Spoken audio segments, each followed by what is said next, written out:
পুজোর আগে শপিং করা, বাইরে খাওয়া দাওয়া, এটা আলাদাই একটা আনন্দ। তো নমস্কার বন্ধুরা, আমি শ্রাবণী আবার চলে এসেছি ছোট্ট একটা ভিডিও নিয়ে। আর গত রবিবারের দিন ঘর ধরে সমস্ত কাজকর্ম সারতে সারতে বেলা 2:30 বেজে গেছিল। রান্না বান্না আর করতে পারিনি। আর দুর্গাপুজোর আগে ঘর ধর কিন্তু সরিয়ে নড়িয়ে জিনিসপত্র না ঝাড়লে ঠিক ভালো লাগে না। তো সেই সব করতে করতে বেলা 2:30 বেজে যায়। বর বললো বাড়িতে আর কিছু রান্না করতে হবে না, চলো বাইরে খেয়ে আসি। ভালোই হলো। আর সেই সঙ্গে কিছু টুকিটাকি জিনিসও কেনা ছিল। তো ভাবলাম দুটো কাজই একসাথে হয়ে যাবে। তো দুপুরে লাঞ্চের জন্য বেরিয়ে পড়েছিলাম।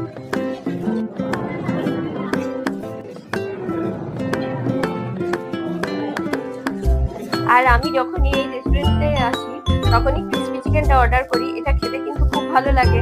আর আমার ছেলে এখানে এলে মশলা কুলচা খেতে খুব ভালোবাসে।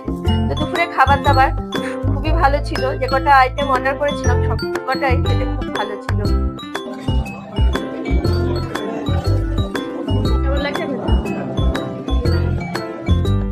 আর কুলচার সাথে চিকেন দো পেঁয়াজাটা খেতে কিন্তু খুব ভালো লাগছিল। আর সেই সঙ্গে মিক্সড ফ্রাইড রাইস অর্ডার করেছিলাম, এটাও খেতে খুব ভালো ছিল।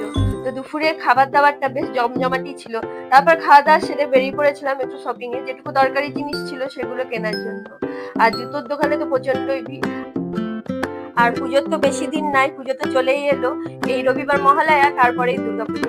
আর মহালয়া এলে দেখবেন পুজোর একটা আমেজ প্রায় শুরু হয়েই যায়। তো আমিও একটা জুতো কিনে নিয়েছি। আমার সাধারণত ব্ল্যাক কালারের জুতো বেশি ভালো লাগে, তবে এই কালারটাও কিন্তু খুব ভালো লাগছিল। তো জুতোর দোকানেও হরেক রকমের জুতো কি নিবো ভেবে পাচ্ছিলাম না। তো একটা ওয়ার্ড্রপ কেনার ছিল, সেই জন্য দোকানে চলে গেছিলাম। তো একটা ওয়ার্ড্রপ অর্ডার করেছি, সেটা হয়তো পুজোর আগেই চলে আসবে। তারপরে আর পুজোর আগে দেখবেন শপিং করার মজাটাই একটা আলাদা থাকে। বিশেষ করে দুর্গাপুজোর আগে তো আমার বেশ মজাই লাগে এই দোকানে জিনিসপত্র কেনাকাটা টুকিটাকি। আর একটা জামা কেনার ছিল, সেটাও কিনে নিলাম। তারপর বাড়ি চলে গেছিলাম আমার বাবার বাড়ি। তো আমার দাদার ছেলের বায়না, সে আমার সাথে আমার বাড়িতে আসবে। তখন বাজে প্রায় রাত্রি 10:30। তো আমি বললাম এখন যেতে হবে না, কাল যেও। ও সে বায়না না আমি যাবো। তো ওকে নিয়ে আমি আবার বাড়ি চলে এলাম আমার বাড়ি। যাও, হ্যাঁ তুই বাড়ি যাবি না? তোর মা কাঁদবে, বাড়ি যা। আর সব শেষে ওকে ভুলিয়ে ভালিয়ে বাড়ি পাঠানো হয়।